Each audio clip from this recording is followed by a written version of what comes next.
15 on the morning of September 19, 1944, Captain Richard Lamison crouched inside the turret of his M4 Sherman tank near the French village of Lissy, observing fog drift across the farmland and listening intently to a sound that did not belong. The noise was unmistakable: tank engines, German tank engines, and they were close. Lamison commanded Company C, 37th Tank Battalion, 4th Armored Division. His Shermans were positioned along a ridge overlooking the road from Bazainges-Lapet, dug into hull-down stances exposing only their turrets above the crest. Somewhere within that fog, German Panthers were advancing toward them. Lamison could hear them but could not see them. The fog had reduced visibility to less than 100 meters. Panthers outmatched Shermans in nearly every measurable category. The Panther's glacis plate measured 80 millimeters and was sloped at 55 degrees, giving an effective thickness of almost 140 millimeters against incoming shells. The Sherman's frontal armor was 51 millimeters, sloped at 56 degrees. A Panther's high-velocity 75 millimeters gun could pierce a Sherman from over 2,000 meters. The Sherman's standard 75 millimeters gun could not penetrate a Panther's frontal armor at any range, not at 2,000 meters, 1,000 meters, 500 meters, or even at point-blank range. The men in Lamison's company were well aware of these figures. Every American tanker in France knew them. The Panther was Germany's response to the Soviet T-34,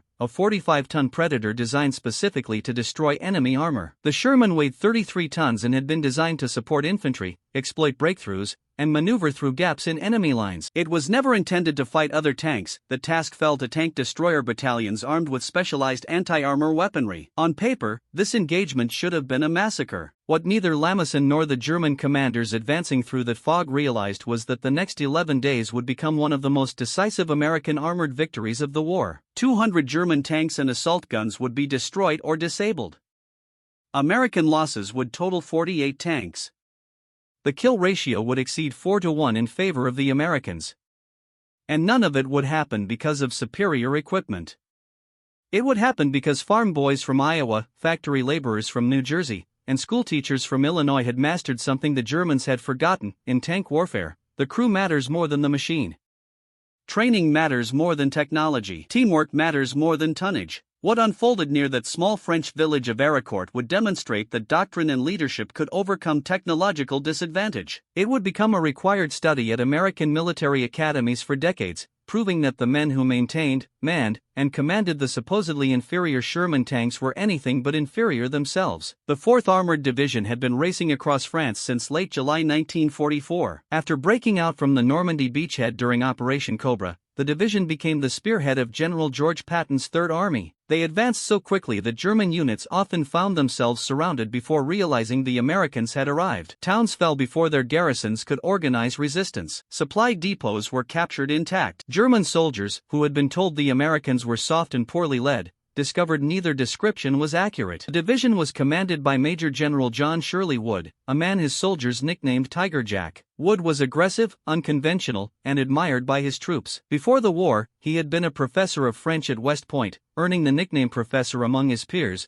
but his men knew him differently. They called him Tiger Jack for his ferocity in combat and insistence on offensive action at every opportunity. Wood believed in speed. He believed a moving tank was harder to hit than a stationary one. He believed an enemy kept off balance could not mount effective resistance. He believed in striking before the enemy could react, leading from the front rather than commanding from the rear. British military historian Basil Liddell Hart later called Wood the Rommel of the American armored forces. Like the famous German field marshal, Wood commanded from forward positions, often placing himself in the most dangerous locations. Like Rommel, he understood that armored warfare rewarded boldness and punished hesitation. Like Rommel, he trained his division to operate with speed and independence that alarmed more cautious commanders. By mid-September, however, the lightning advance had stalled, not because of German resistance, nor because the division had outrun its combat capabilities, but because of fuel. Supreme Allied Commander General Dwight Eisenhower had diverted gasoline supplies to support Operation Market Garden in the Netherlands. Patton's Third Army was stranded in eastern France with nearly empty tanks and a frustrated commander who spent days pleading for fuel that never arrived. This pause gave the Germans exactly what they needed: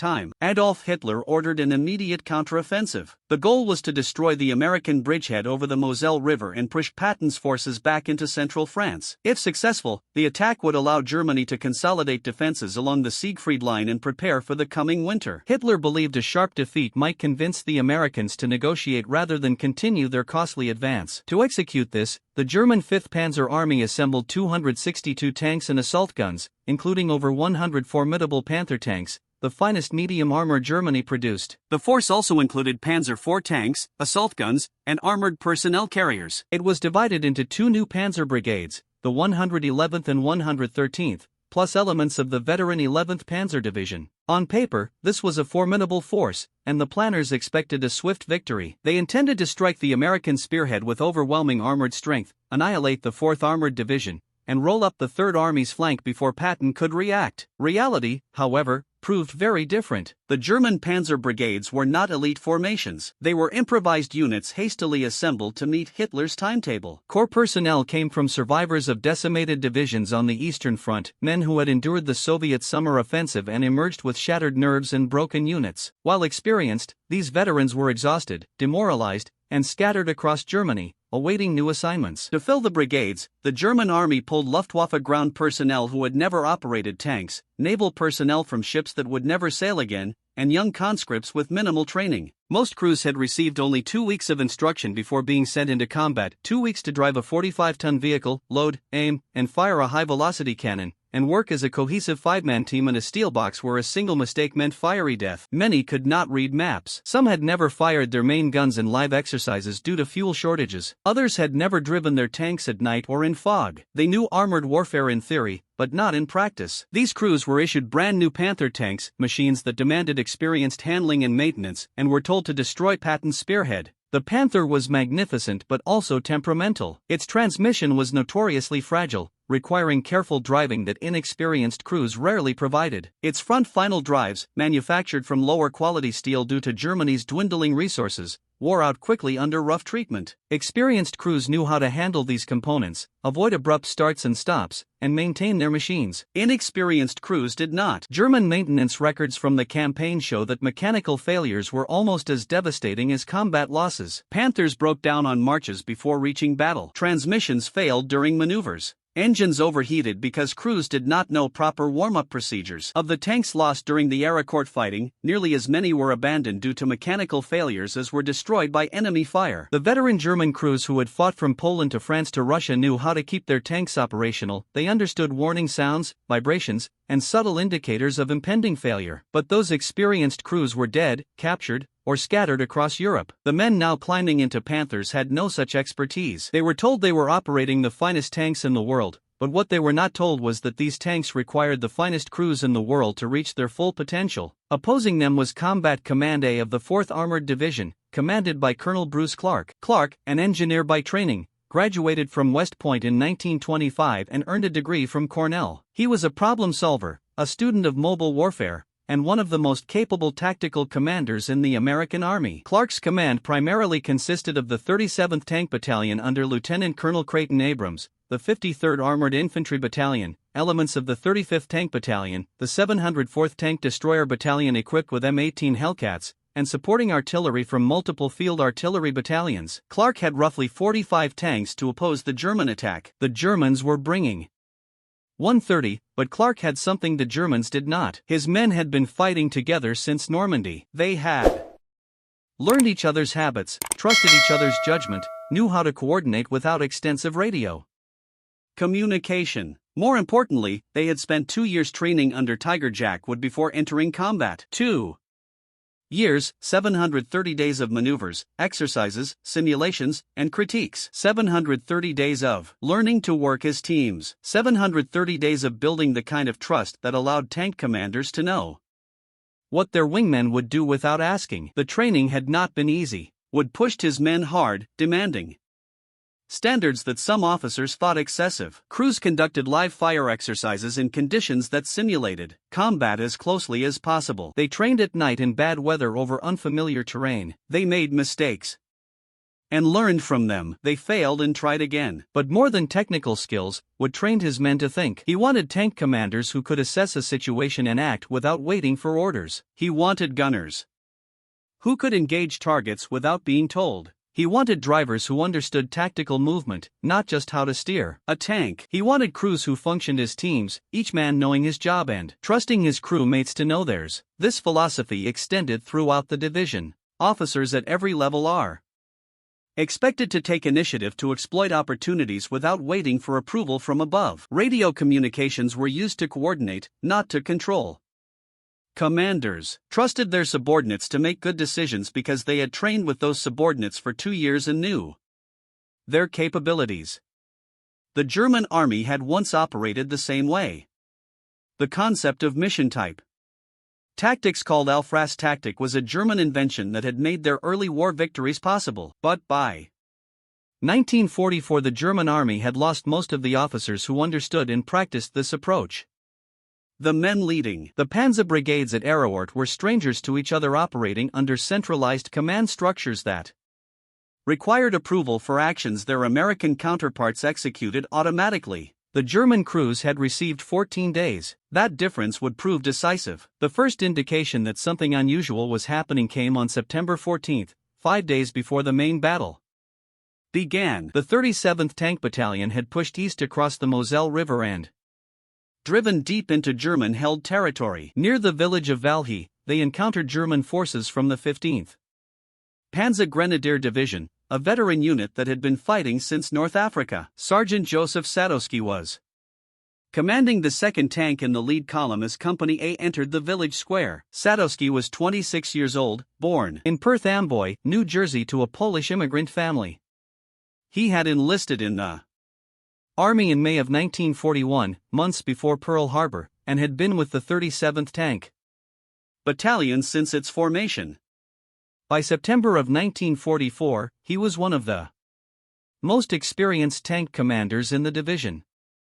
As Sadowski's Sherman rounded a corner into the square, a German 88mm anti-tank gun fired from less than 20 yards away. The round struck the tank squarely, penetrating the armor and igniting the ammunition stored inside. The Sherman burst into flames. The suddenness of the attack froze the column. Tank crews in the following vehicles did not know where the fire was coming from. German infantry opened up from windows and doorways with machine pistols and rifles. The situation was chaos. Sadowski did not hesitate. He ordered his crew to dismount and take cover in the buildings lining the square. As his men scrambled clear of the burning tank, Sadowski realized that one member of his crew, the bow gunner, had been unable to escape. The man was trapped inside the burning vehicle, and the flames were spreading. Without hesitation, Sadowski ran back through the hail of German fire and climbed onto the hull of his burning Sherman. He tried to pry open the bow gunner's hatch, working with his bare hands against metal that was already heating from the flames inside. German machine gunners concentrated their fire on him. Rifle rounds cracked past his head. Still, he worked, trying to free his trapped crewmate. Sadowski was killed by a burst of machine gun fire before he could complete his rescue. He fell across the hull of his tank, hands still reaching for the hatch. Sadowski's death could have paralyzed the American advance. Instead, it galvanized it. The remaining tank crews, inspired by their sergeant's sacrifice, pressed forward with increased ferocity. They destroyed 8 German 88mm anti-tank guns and killed or captured 300 enemy soldiers. The town of Val fell within the hour. Sadowski would be awarded the Medal of Honor posthumously, the citation noting that his gallant and noble sacrifice of his life in the aid of his comrade, undertaken in the face of almost certain death, so inspired the remainder of the tank crews that they pressed forward with greater determination. But what mattered that afternoon was what his death revealed about American tank crews. These were not conscripts fighting because they had no choice. These were not men who had been assigned to tanks because there was nowhere else to put them. These were volunteers who believed in each other so deeply that they would die rather than abandon a comrade. That kind of unit cohesion cannot be manufactured in 2 weeks of training. It cannot be ordered into existence by commanders or mandated by regulations. It grows from shared experience, shared hardship, shared danger. It grows from men who have fought together, bled together, lost friends together. The German tank crews. Arriving in Lorraine had none of this. Many had met their fellow crewmen only days before entering combat. Their commanders were strangers. Their tactics were untested. They had superior machines, but they did not have the invisible bonds that transform 5 men in a steel box into a fighting team. On the morning of September 19, the German offensive began in earnest. The 113th Panzer Brigade struck first, advancing through fog toward the American positions around Arracourt. The brigade commander, Colonel Erich von Seckendorf, ordered his Panthers forward in company formations, confident that his superior armor would sweep aside whatever opposition the Americans could muster. The fog was so thick that visibility dropped to less than 75 m in some areas. German commanders considered this an advantage. It would protect their tanks from American aircraft which had been devastating German formations whenever the weather cleared. It would allow them to close to effective range before the Americans could bring their longer-range weapons to bear. What the German commanders did not consider was what that fog would do to their own coordination.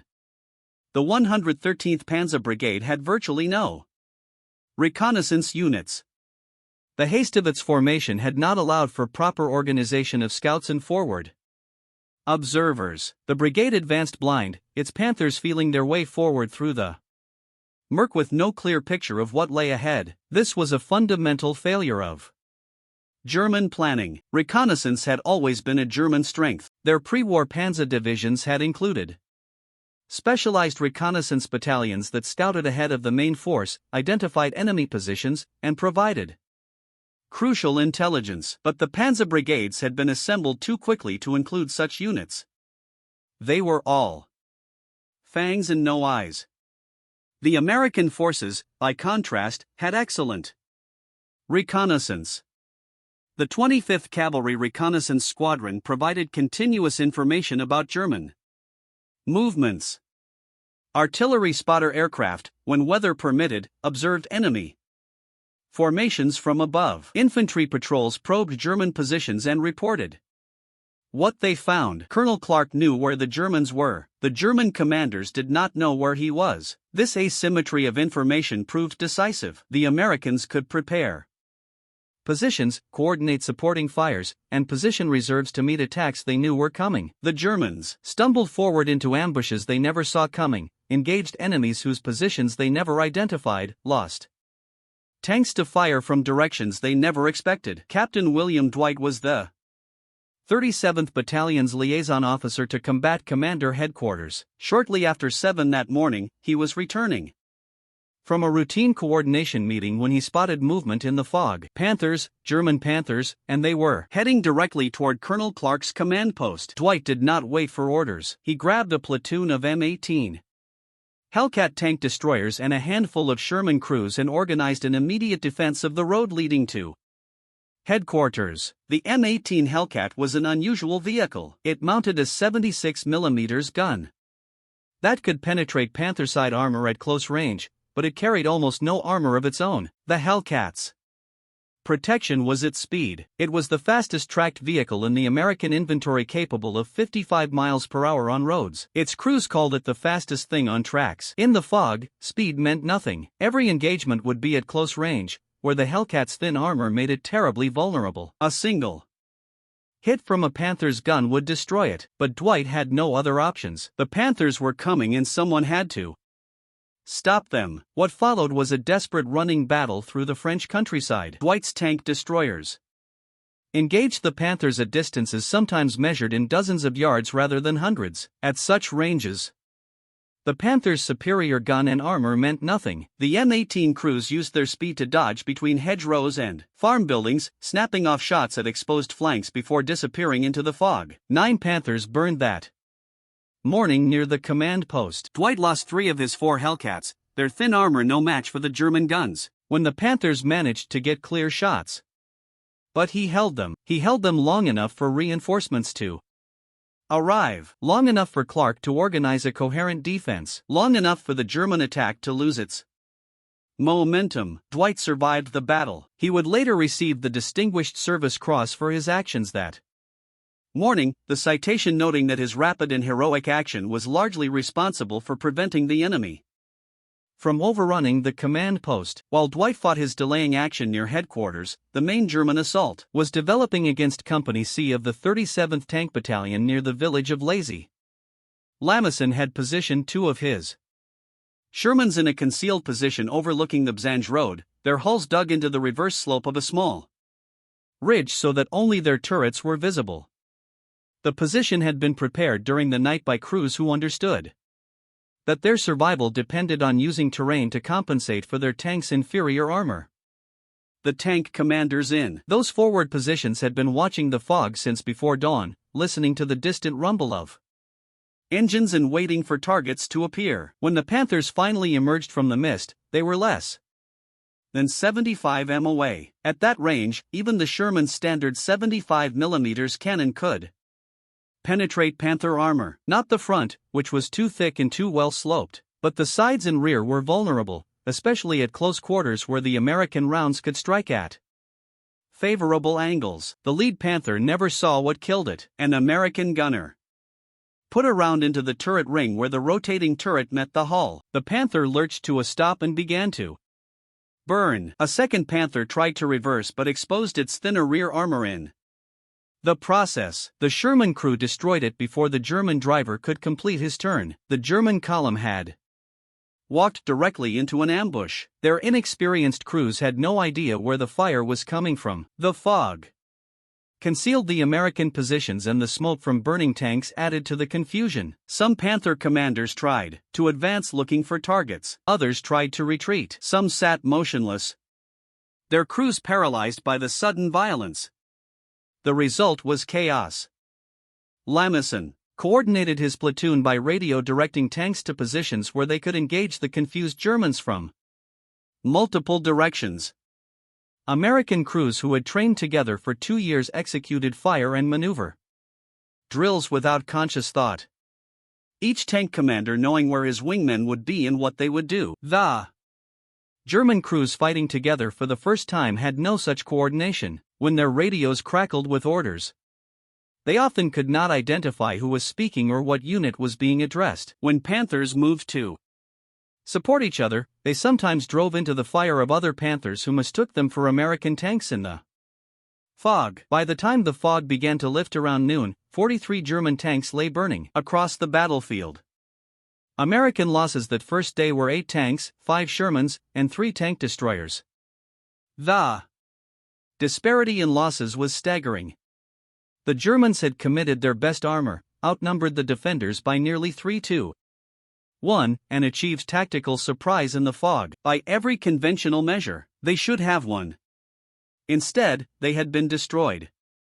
The survivors retreated in disarray. German officers who tried to rally their crews found men who had lost all confidence in their training, their commanders, and their equipment. Panthers that had seemed invincible in training films now burned like any other tank when hit from the flank. Crews that had been told they would sweep aside American opposition had instead been ambushed, outmaneuvered, and decimated. That night, German commanders held urgent conferences to determine what had gone wrong. They blamed the fog, which had prevented them from using their tank's superior range. They blamed the terrain, which channeled their formations into predictable avenues of approach. They blamed inadequate reconnaissance, which had allowed them to drive directly into prepared American positions. They did not blame was the fundamental assumption underlying their entire plan. They had assumed that tank quality would determine the outcome. They had assumed that a Panther was worth 2 or 3 Shermans, that the math would work in their favor regardless of other factors. They had assumed that American crews would fight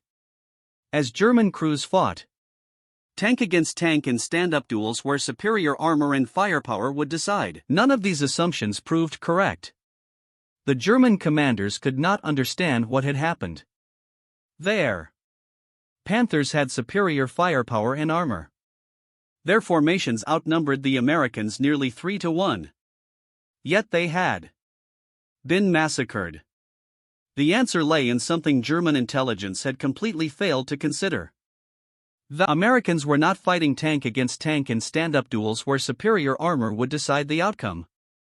They were fighting as combined arms teams, coordinating multiple types of units to create effects that no single unit could achieve alone. Infantry spotted for armor, reporting German positions by radio and guiding. Tanks to advantageous firing positions. Artillery provided suppressive fire, forcing German crews to button up inside their tanks where their vision was severely restricted. Tank destroyers moved to flanking positions while Shermans engaged frontally, creating deadly crossfires that left German tanks with no safe direction to turn.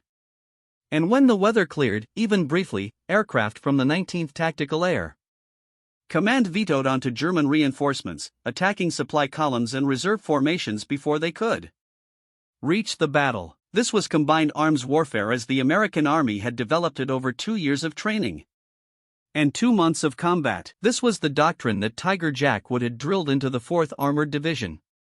At Pine Camp in Fort Knox and in the deserts of California, the Germans had expected to find their enemy and destroy him with overwhelming firepower. Instead, they found themselves attacked from multiple directions by enemies they could not see, coordinated by a command structure that operated faster than their own. Around noon on September 20th, when the fog finally lifted after 2 days of fighting, something extraordinary happened. Major Charles Carpenter was an artillery spotter pilot assigned to the 4th Armored Division. His job was to fly a small L-4 Grasshopper observation aircraft over the battlefield, locate enemy positions, and call in artillery fire missions. It was important work, but not particularly glamorous. Spotter pilots were not fighter aces. They did not engage the enemy directly. They watched and reported. Carpenter found this frustrating. He had enlisted in the Army in 1942. Trained as a pilot, and shipped out to France, expecting to contribute to the fighting. Instead, he spent his days circling at 1,500 feet, watching battles unfold below him, unable to do anything but call for help that sometimes arrived too late. So, Carpenter modified his aircraft. The L-4 Grasshopper was based on the civilian Piper Cub, a simple fabric-covered aircraft with a 65-horsepower engine. It was slow, fragile, and completely unarmed. It had no protection against ground fire and no capacity for offensive weapons. Carpenter gave it both. Working with his ground crew, Carpenter mounted 6 M9 bazookas on the wing struts of his Grasshopper, 3 on each side. The bazookas were infantry anti-tank weapons, tube-launched rockets that could penetrate nearly 4 in of armor at close range. They were not designed for air-to-ground use. No one had ever tried mounting them on an aircraft. Carpenter tried it anyway. The modifications added significant weight to his aircraft and affected its handling characteristics. The bazookas could only be fired one at a time using electrical switches that Carpenter had rigged in the cockpit. The rockets were not very accurate, designed for infantry use at close range rather than air-to-ground attacks. None of that mattered to Carpenter when he spotted a company of Panthers advancing toward Arracourt on the morning of September 20th. He did not call for artillery. He dove his tiny fabric-covered aircraft directly at the German tanks and fired his bazookas. The Grasshopper was never designed for this. It was slow, barely 90 miles per hour in level flight. It had no armor to protect its engine or its pilot. German ground fire filled the air around Carpenter's plane as he made his attack runs. Machine gun tracers reached up toward him. Rifle rounds punched through his fabric wings. Carpenter ignored all of it. He made repeated passes at the German formation, diving to within 100 m of the ground before releasing his rockets and pulling up. The bazooka round struck from above where the Panther's armor was thinnest. Even a near miss could damage tracks or running gear, immobilizing a tank and taking it out of the fight. Carpenter fired all 6 of his rockets, returned to base to reload, and flew 2 more sorties that afternoon. In total, he fired 16 rounds at the German formation. He was credited with destroying 2 Panthers and several armored cars. More importantly, his attacks forced the German tank company to retreat, giving a trapped American support unit time to escape. When Carpenter landed after his 3rd sortie, his Grasshopper had multiple bullet holes in its wings and fuselage. The fabric was torn in several places. One strut had been nicked by a round that came within inches of severing it completely. Carpenter named his aircraft Rosie the Rocketer, a play on Rosie the Riveter, the symbol of American women working in war factories. Word of Carpenter's attacks spread through both armies. American troops began calling him Bazooka Charlie. German troops began shooting at every small observation aircraft they saw, no longer assuming that Cubs were harmless. After destroying his fifth tank, Carpenter told a Stars and Stripes correspondent that the word must be getting around to watch out for Cubs with bazookas on them. Every time I show up now, they shoot with everything they have. They never used to bother Cubs. Bazookas must be bothering them a bit. The psychological impact of Carpenter's attacks extended far beyond the tanks he destroyed. The Germans had assumed that American observation aircraft were simply scouts, harmless nuisances to be ignored while dealing with real threats. Now, every small plane might be a tank killer. Every drone of an engine overhead might be the prelude to a diving attack. The Americans had improvised. They had taken a harmless observation plane and turned it into a weapon. What else had they improvised? What else might they be capable of? Lieutenant Colonel Croton Abrams commanded the 37th Tank Battalion from his own Sherman, which he had named Thunderbolt. He would go through 7 tanks named Thunderbolt during the war, each one replacing a predecessor that had been destroyed or damaged beyond repair. The name stayed the same. The paint job stayed the same. A large white Thunderbolt on the turret, visible for hundreds of yards. Some officers would have considered that paint job suicide. It made Abrams' tank an obvious target for every German gunner who could see it. But Abrams did not care about being a target. He cared about being seen by his own men, about leading from the front where everyone could follow him. Abrams was stocky, intense, and absolutely fearless. He had graduated from West Point in 1936 and spent the pre-war years in cavalry units that were transitioning from horses to tanks. He had volunteered for armored duty and had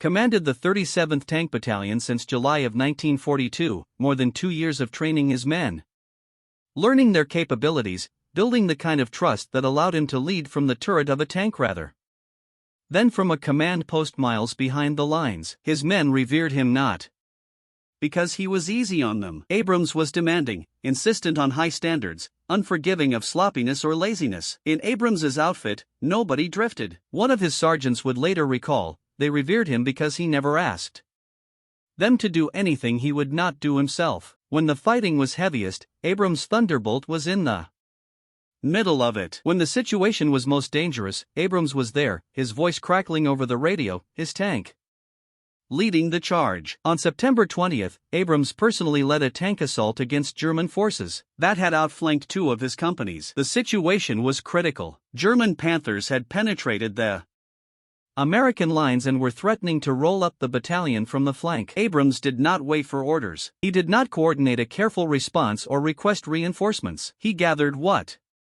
tanks he could find and attacked immediately. His driver recalled the assault years later. Abrams was in the turret firing the main gun himself when the gunner could not acquire targets fast enough. The tank was moving at full speed across open ground, rounds cracking past, dirt geysering up from near misses. Abrams was yelling, commands firing, directing other tanks by radio all at once. They drove directly into the German formation. At close range, where crew training mattered more than armor thickness, the Shermans were equal to the Panthers. Abrams' tank destroyed multiple German vehicles. More importantly, his ferocity threw the German attack into confusion and allowed his disorganized companies to regroup. For this action, Abrams received the Distinguished Service Cross, the citation noting that he quickly and accurately estimated the situation and unhesitatingly attacked the enemy force with his command tank, striking with such ferocity that the enemy was thrown into a state of confusion. The German commanders could not understand American tactics. They had expected the Americans to fight defensively, using their inferior tanks from hull-owned positions and relying on air support and artillery to compensate for their weakness in armor.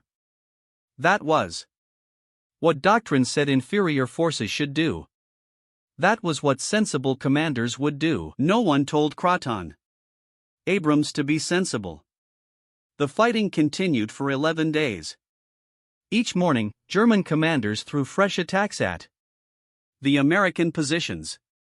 Each day the attacks failed. On September 22, the battered remnants of the 111th Panzer Brigade, which had been mold fighting at Lonville since September 18, launched a desperate assault near Juvillies with only 7 operational tanks remaining. Combined with the shattered 113th and elements of the veteran 11th Panzer Division, the Germans attempted their largest coordinated assault yet. General Otto von Mandt commanded the German 5th Panzer Army. He was an experienced armored commander who had fought in Poland, France, Russia, and North Africa. He understood mobile warfare and had won victories against superior forces before. He was determined to crack the American position at Arracourt. The assault achieved nothing. American artillery, now fully coordinated with forward observers and aerial spotters, broke up German formations before they could reach assault distance. American fighters from the 19th Tactical Air Command, finally able to operate now that the weather had cleared, attacked German supply columns and reinforcements. American tank crews, now fully confident in their tactics and their ability to beat Panthers at close range, destroyed German armor with increasing efficiency. By September 25, the German 5th Panzer Army had only 25 operational tanks remaining out of the 262 it had committed to the offensive. 237 had been destroyed, damaged, or broken down.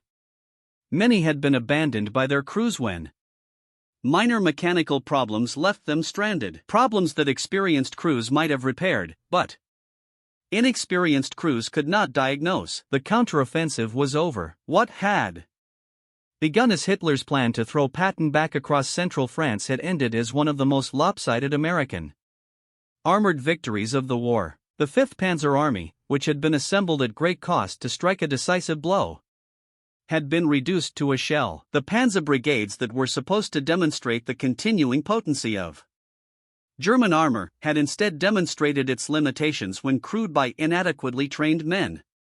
The statistical summary told the story. Of the 262 tanks and assault guns that the Germans committed to the battle, 86 were confirmed destroyed by enemy fire. 114 were damaged or broken down, many abandoned by crews who lacked the skills or tools to repair them. Only 62 remained operational when the shooting stopped. The American 4th Armored Division lost 41 medium tanks and 7 light tanks during the entire month of September, with total casualties of 225 killed and 648 wounded. These numbers would be analyzed by military historians for decades. They showed that superior training and doctrine could overcome technological disadvantage. They showed that crew quality mattered more than vehicle quality. They showed that the American approach to armored warfare, emphasizing combined arms cooperation and small unit initiative, could defeat the German approach, which relied on concentrated armor and centralized command. But the numbers did not capture what the battle meant to the men who fought it. Colonel Bruce Clark ordered a tactical withdrawal to more defensible positions, but before withdrawing, he executed a masterpiece of deception. He staged a fake battle over the radio, complete with orders for a blazing forward attack, explicit coordinates, and unit designations. Clark knew that German intelligence monitored American radio traffic. He gave them exactly what they expected to hear. While the Germans prepared to meet an assault that would never come, Clark's forces quietly repositioned to new defensive lines. By the time the Germans realized they had been fooled, Combat Command A was dug in and waiting. The Germans pressed their attacks for 3 more days, throwing their remaining armor against the American lines in increasingly desperate attempts to salvage something from the disaster. On September 29, elements of both Panzer brigades and the 110th Panzer Grenadier Regiment made a coordinated assault on American positions near Hill 318. The fog returned that morning, and the Germans hoped it would give them the same advantage it had provided on the first day of the offensive. Instead, the American crews had adapted. They knew the terrain now, knew the approaches, knew exactly where German tanks would have to come. They were waiting. The Germans gained a few hundred yards of ground at terrible cost. By the time the attack faltered in the early afternoon, they had lost the last of their combat power. The 5th Panzer Army existed only on paper. The German after-action reports blamed the weather, blamed the terrain.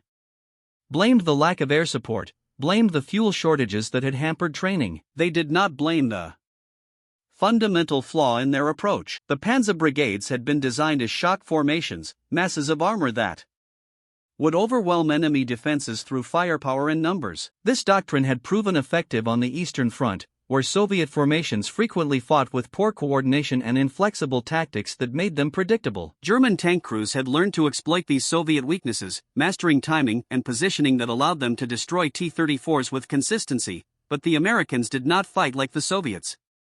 U.S. tank crews had been trained to think independently, to adapt to evolving circumstances without waiting for orders, and to coordinate with infantry, artillery, and aircraft without detailed directives from above. When German units attacked expecting to face static defenses, they instead encountered opponents who maneuvered, who flanked, who seemed to anticipate their movements. This was not magic. It was not superior equipment or numerical strength. It was the result of rigorous training. The American crews had spent 2 years learning to operate as cohesive teams. The German crews had been given 2 weeks. Corporal John Gatuski served as a gunner in the 37th Tank Battalion throughout the conflict, manning Lieutenant Colonel Abrams's personal tank, Thunderbolt. The exact number of German tanks he destroyed was unknown, but all agreed it exceeded any other gunner in the unit. His tank commander claimed Gatuski could put a round through a doorknob at 500 yards while the tank was in motion. Gatuski had been with the 37th since its formation at Pine Camp, New York, in April 1941. He knew his gun like a craftsman knows his tools, could sense when the elevation was slightly off,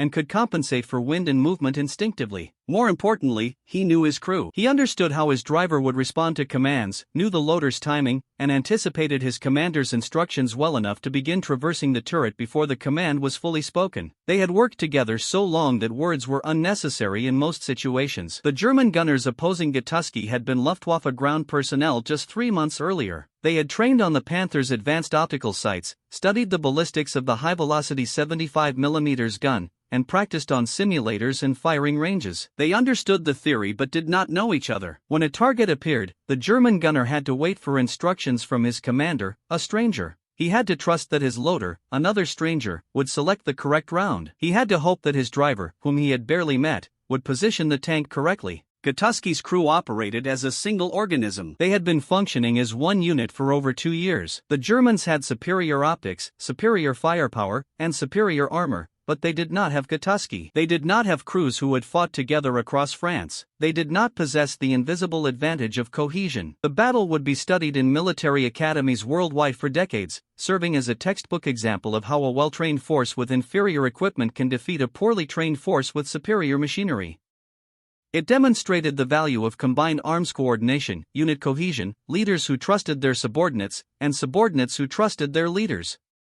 Lieutenant Colonel Croton Abrams would go on to command all American forces in Vietnam during the most challenging years of that war and later serve as Army Chief of Staff, the highest uniformed position in the United States Army. When the Army developed a new main battle tank in the 1970s, it was named the M1 Abrams in his honor. Today, the Abrams tank remains a cornerstone of American armored forces. Colonel Bruce Clark would eventually achieve 4-star rank and command United States Army Europe during the Cold War. General Eisenhower later described Clark as one of the finest tactical commanders America produced in World War II. Clark's defense at Arracourt and his subsequent actions at St. Vith during the Battle of the Bulge became enduring models for conducting mobile defense against numerically superior forces. Major Charles Carpenter, Bazooka Charlie, was diagnosed with Hodgkin's disease shortly after the war ended. Doctors gave him 2 years to live. He returned to Illinois and resumed his role as a high school history teacher, the career he had pursued before the conflict, and lived for another 2 decades, defying medical expectations. When asked about his wartime exploits, he simply said his method was to attack,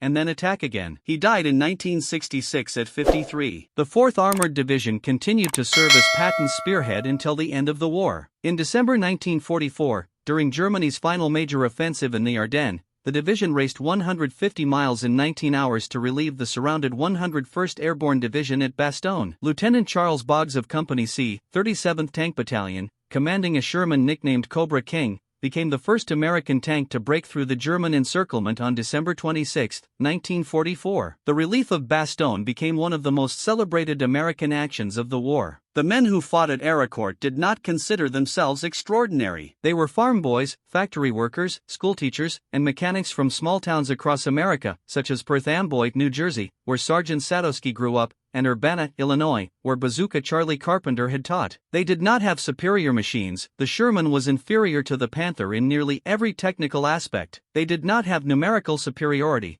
being outnumbered nearly 3-1 at the battle's start. What they had was one another. They had trained together, fought together, and endured together. They understood each other's strengths and weaknesses, trusted each other's judgment, and believed in each other's courage. When everything went awry, when the fog obscured the enemy and the odds seemed insurmountable, they had that trust to rely upon. That was sufficient. In 1999, the citizens of Valhay, France, erected a monument honoring Sergeant Joseph Sadowski, who had died trying to save a trapped crewman 55 years earlier. A decade later, Colonel James Leach, former commander of Company B, 37th Tank Battalion, who knew Sadowski personally, traveled to France for the 65th anniversary of the Lorraine liberation. Leach, 87 at the time, one of the last surviving officers from Arracourt, spoke before the monument of the young sergeant who climbed onto a burning tank under enemy fire to save a friend. He did not speak of tactics, doctrine, or equipment. He spoke of courage, sacrifice, and the bonds between soldiers who fight together. That is the lesson of Arracourt. Not that American tanks were better than German tanks, they were not. Not that American crews were braver than German crews, bravery existed on both sides, and not that American commanders were smarter than German commanders, both had capable leaders. The lesson is that teamwork outweighs tools, training outweighs technology, and trust outweighs tonnage. The American tankers at Arracourt proved that a crew who knows and trusts one another can accomplish what seems impossible on paper. They demonstrated that years of shared training forge bonds that cannot be replicated in weeks. They showed that leadership from the front inspires men to achieve beyond expectations. Every American tank commander at Arracourt faced the same reality. Their Sherman could not penetrate a Panther's front armor at any range. If they fought as the Germans expected, they would be destroyed. So they did not fight that way. They used terrain to obtain flanking shots, employed speed to close the distance before the Panther could react, and leveraged teamwork to create crossfires, leaving the enemy with no safe avenue of retreat. They improvised, they adapted, they prevailed. That is what Americans did. The Germans deployed their finest tanks manned by strangers. The Americans deployed farm boys who fought as brothers. The brothers prevailed. The 37th Tank Battalion endures today as the 37th Armor Regiment. Its motto remains, "Courage conquers," the same words Abrams painted on Thunderbolt. The regiment's headquarters preserves photographs from Arracourt, Bastogne, and the Long March across Europe. Young soldiers study these images, learn the names of men who fought in Sherman's 8 decades ago, and remember Abrams, Clark, and Sadowski. They learn, they honor, they understand.